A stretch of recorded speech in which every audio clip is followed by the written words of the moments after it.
جب میرا بندہ کسی محفل میں میرا ذکر کرتا ہے میں اس سے کہیں بہتر محفل میں اس کا ذکر کرتا ہوں۔ اللہ کی محفل تو ملائکہ اعلیٰ کی ہے، ملائکہ مقربین کی ہے۔ بہرحال اللہ کو تم اپنے دل میں مستحضر رکھو، اللہ تعالیٰ تمہیں بھی یاد رکھے گا۔ دوبارہ فرمایا احفظ اللہ تجدہ امامک تجاہک، اللہ کو یاد رکھو تو اپنے سامنے موجود پاؤ گے، جب چاہو دعا کرو تو احفظ اللہ تجدہ امامک یا تجاہک، اپنے سامنے موجود پاؤ گے۔ اذا سألت فاسأل اللہ، اب آ گیا وہ مرکزی بلکہ دیکھو جب مانگو اللہ سے مانگو، غیر اللہ کے سامنے ہاتھ دراز کرو ہی مت۔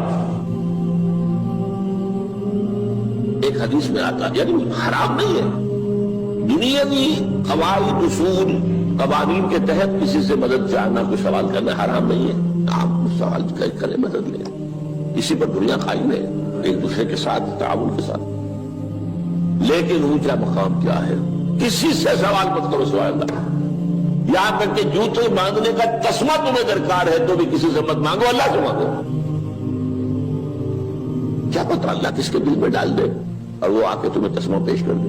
ہوتا ہے ایسا، مسافات ہوتا جو اللہ کے ساتھ لو لگا کر رکھنے والے ہیں ان کے تو ایسے واقعات ہوتے ہیں کہ دل میں ایک بات آئی اور اس کے بعد کوئی بات جو ہے وہ کوئی شخص آ گیا اس نے وہ بات پوری کر دی، کیونکہ لوگوں کے دل جو ہے وہ تو اللہ کے دو انگلیوں کے مابین عزت چاہتا پھر دیتا۔ کیا پتا اللہ کسی فرشتے کو انسانی شکل میں بھیج دے، آتا ہے فرشتہ آتا ہے انسانی شکل میں، آپ کی تکلیف کو رفع کر دے، آپ کی ضرورت کو پورا کر دے۔ اسی سے مانگو، کسی اور سے مانگو۔ یہ ہے توحید کا لب لباب۔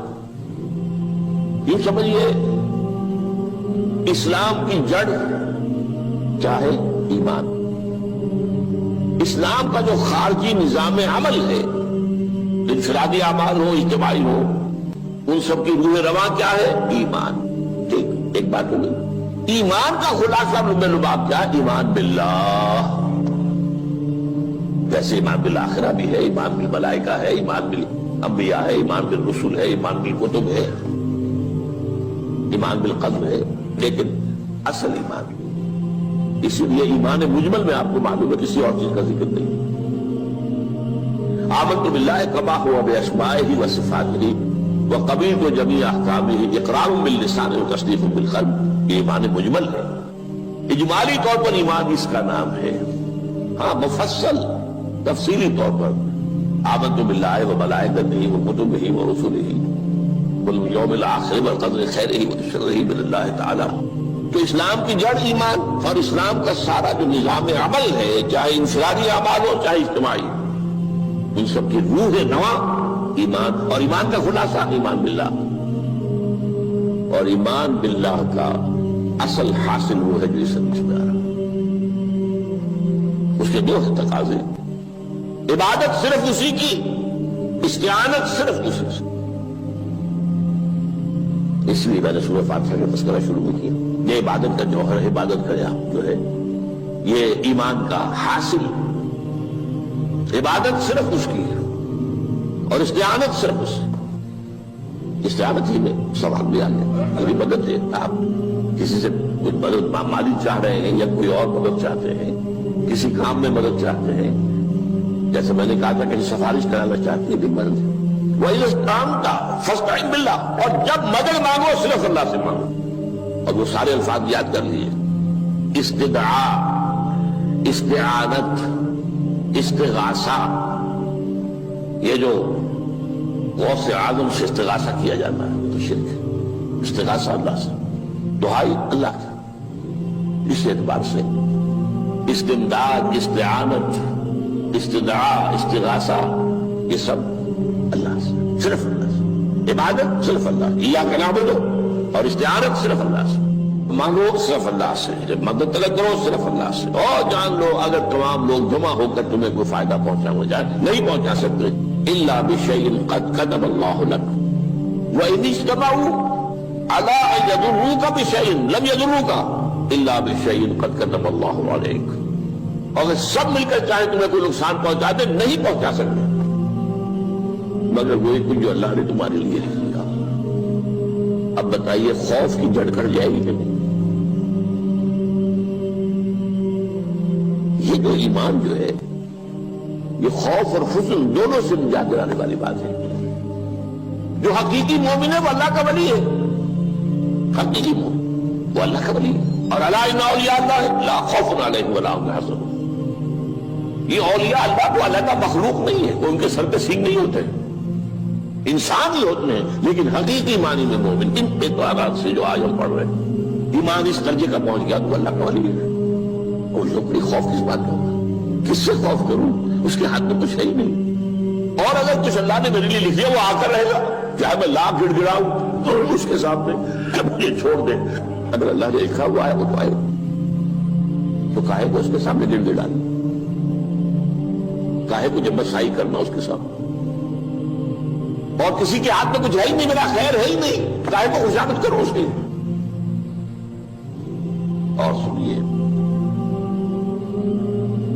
رفعت الاقلام, دیکھو نوجوان, قلمیں اٹھا لی گئی ہے, وجفت الصحف, اور جو رجسٹر ہیں صحیفے ان کی سیاہی خشک ہو چکی ہے. یہ ہے وہ اللہ کا علم, اس میں ہر شے لکھ دی گئی ہے, اس کی قلم اٹھا لیے گئے. جیسے آپ کو معلوم ہے امتحان ہوتا تھا, 3 گھنٹے ختم ہو گئے, اسٹاپ رائٹنگ, بس اب قلم ہو جانا چاہیے.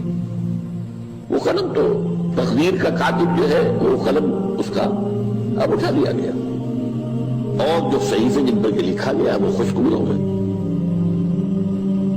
یہ تو روایت ہے جو امام ترمذی نے جس کو روایت کیا, یہ متن ان کا ہے جو ہم نے پڑھا ابھی, اور ان کا قول یہ ہے کہ یہ حدیث حسن صحیح ہے. لیکن یہی روایت اور انہی راوی سے عبداللہ ابن عباس سے رضی اللہ تعالیٰ عنہما اور بھی محدثین نے کی ہے. تو اس میں سے ایک اور متن جو ہے وہ یہاں پر امام نووی نے دے دیا ہے.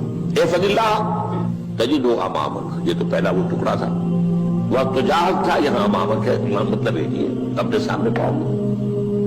اللہ کی حفاظت کرو, اللہ کو دل میں, اللہ کی یاد کو محفوظ رکھو, گویا کہ اللہ کو مستحضر رکھو. ذکر اللہ کے معنی کیا ہے؟ استحضار اللہ فی القلب, یہ ذکر اللہ ہے. جنہیں ہم ذکر سمجھ بیٹھے ہیں وہ ذکر کے ذریعے ہے. اقیم الصلاۃ لذکری, نماز قائم کرو میری یاد کے لیے, نماز ذریعہ ہے یاد کا.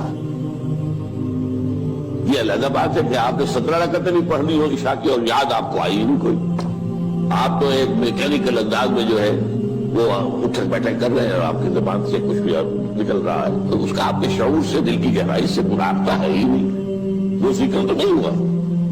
ہاں نماز فرض تھی, وہ ادا ہو گئی, آپ کی فرض ادا ہو گئی. تو جنہیں ہم نے ذکر سمجھا وہ ذرائع ذکر ہے, اللہ اللہ سبحان اللہ سبحان اللہ زبان سے, یہ تاکہ اس کے نتیجے میں وہ ذکر حاصل ہو جائے. استحضار اللہ فی القلب, ذکر کے معنی ہے استحضار اللہ فی القلب. تعرف الی اللہ فی الرخاء, اور دیکھو کشادگی کے وقت میں تم اللہ کو یاد رکھو, اللہ کی طرف رجوع کیے رہو, بھول نہ جاؤ.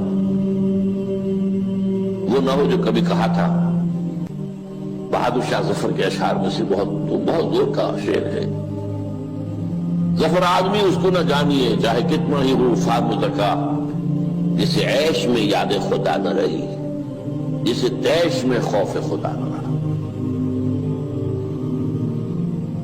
وہ ہے کشادگی کی حالت میں, جبکہ تمہارے لیے کشادگی ہے, اللہ کی طرف رجوع کیے رکھو. یہ عارف کا فی الشدہ, تو اللہ اپنی توجہ تم پر رکھے گا شدت کے وقت میں, جب تمہیں کوئی تکلیف ہے اس تکلیف کو تم پر آسان کر دے گا. تکلیف تو آنی ہے, لکھی ہوئی ہے, وہ تو آئے گی, لیکن یہ کہ اللہ تعالیٰ اس کی شدت کو, ایک ہی چیز ہے جس کو ایک انسان بہت شدت کے ساتھ محسوس کر رہا ہے, دوسرا آدمی اتنا نہیں محسوس کر رہا ہے, احساس کا معاملہ ہوگا. وہ تو اصل میں اگر انسان کی نرز کٹی ہوئی ہے تو احساس ہوگا ہی نہیں, سر سے بھی ہوگا. تو اس اعتبار سے اللہ تعالیٰ تمہارے لیے وہ شدت کی کمی کر دے گا. وَعْلَمْ أَنَّمَا أَخْطَأَكَ لَمْ يَكُنْ لِيُصِيبَكَ, اور جان لو جو چیز تم سے چھوٹ گئی ہے, رہ گئی ہے, وہ ہرگز تمہیں ملنے والی نہیں تھی. اب آپ نے کسی ملازمت کے لیے درخواست دی ہے, درخواستیں مانگی گئی ہیں, اپنی سی محنت کر لی, نہیں ملی ملازمت، جب آپ بیٹھے ہوئے افسوس میں، رنج میں، غم میں، فلاں نے یہ کر دیا، فلاں نے یہ کر دیا، وہ فلاں جو ہے بڑی تکڑی سفارش لے آیا تھا، فلاں نے رشوت دے دی، چھوڑو نہیں اس کو، وہ تمہارے لیے نہیں تھی. کاہے کو اپنے ذہن کے اندر یہ کھچڑی پکا رہے ہو بیٹھے ہوئے؟ خواہ آپ شاید سوء ظن میں بھی مبتلا ہو رہے ہو، کسی نے نہ رشوت دی اور آپ سمجھتے ہو کہ رشوت دی ہے اس نے. یہ ساری چیزیں جو ساری سیئات ان کی جھٹ پٹ جائے گی. وَعَلَمْ أَنَّمَا أَخْطَأَكَ لَمْ يَكُنْ لِيُصِيبَكَ وَمَا أَصَابَكَ، اور جو چیز تم پر آ گئی لَمْ يَكُنْ لِيُخْطِئَكَ، ہو ہی نہیں سکتا تھا کہ وہ تم پر نہ. یہ کر لیتا تو ہو جاتا، شاید یہ کر لیتا، میں نے ٹیکا پہلے لگوا دیا ہوتا تو یہ بات نہ ہوتی. بھائی وہ جو ہونا تھا وہ ہونا تھا. اب یہ وہ چیز ہے جس سے انسان میں کیفیت پیدا ہوتی تسلیم و رضا. ہم بھی تسلیم کی خو ڈالیں گے، بے نیازی تیری عادت ہی صحیح. اے اللہ جو تو نے چاہا مجھے قبول ہے. اسی لیے میں نے آپ کو آیتیں سنائی سورہ تغابن کی، ما اصاب من مصیبت الا باذن اللہ، کوئی مصیبت نہیں آتی مگر اللہ کے اذن سے. ومن یؤمن باللہ یہدی قلبہ، جو اللہ پر ایمان رکھتا ہو اللہ اس کے دل کو ہدایت دے دیتا ہے. ہدایت کس بات کی؟ تسلیم و رضا. سر دوستاں سلامت کے تو خنجر آزمائی، نہ شبت نصیبت دشمن کے شبت ہلاکت تیرت. اے اللہ تیری طرف سے ہے، مجھے قبول ہے، اور بظاہر مجھے تکلیف ہو رہی ہے لیکن یقیناً اس میں میرا کوئی خیر ہے. بیدک الخیر، تیرے ہاتھ میں تو خیر ہی خیر ہے جو بھی تیری طرف سے آئے. سر تسلیم خم ہے مزاج یاد میں. اور یہ مضمون جو ہے زیادہ بڑے پیمانے پر سورہ حدید میں آیا ہے. ما اصاب من مصیبت فی الارض ولا فی انفسکم الا فی کتاب من قبل ان نبرأها، کوئی مصیبت نہیں آتی نہ تمہاری جانوں میں نہ زمین میں. زمین میں زلزلہ آ جانا، سیلاب آ جانا، کچھ اور زمین کا دھس جانا، یا یہ ہے کہ تمہاری جانوں میں کوئی بخار ہو گیا، کوئی اور تکلیف ہو گئی، اچانک معلوم ہوا کہ انسان کو کینسر ہے اور کینسر بھی اب تھرڈ اسٹیج پہ پہنچ چکا ہے.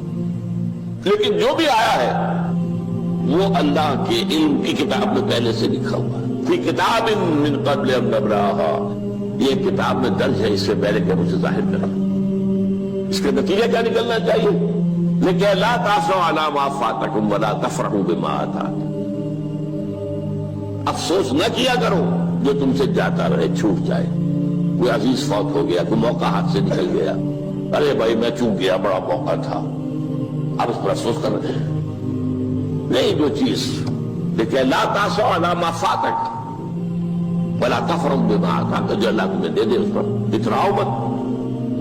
وما اصابك لم يكن ليخطئك واعلم ان النصر مع الصبر، اور جان لو اللہ کی مدد صبر کے ساتھ آتی ہے. جو آئے اس کی طرف سے جھیلو. زبان پر کلمہ شکوہ اور شکایت نہ آیا، اللہ سے شکایت نہ آئے. تسلیم و رضا، جو تیری رضا ہے. تیری صحت ہمیں منظور ہے لیکن اس کو.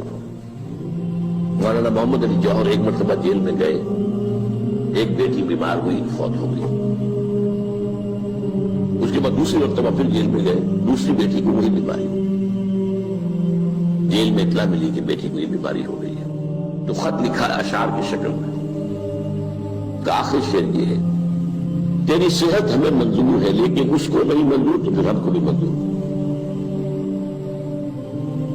ہم تو چاہتے ہیں میں بیٹی کے تو یہ شفا ہو جائے، اسے منظور نہیں تو پھر ہمیں ہی بتا.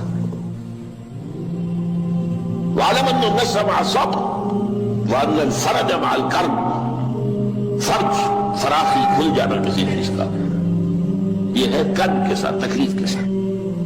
تکلیف ہوتی ہے ساتھ. اللہ نے قانون بنایا ہے دنیا کا. اب آپ اندازہ کیجئے بچے کی ولادت میں ماں کو کتنی تکلیف اٹھانی پڑتی ہے. آج کل تو فیشن ہو گیا ہے، سیدھے سیدھے جاؤ آپریشن کراؤ تکلیف سے بچ جاؤ.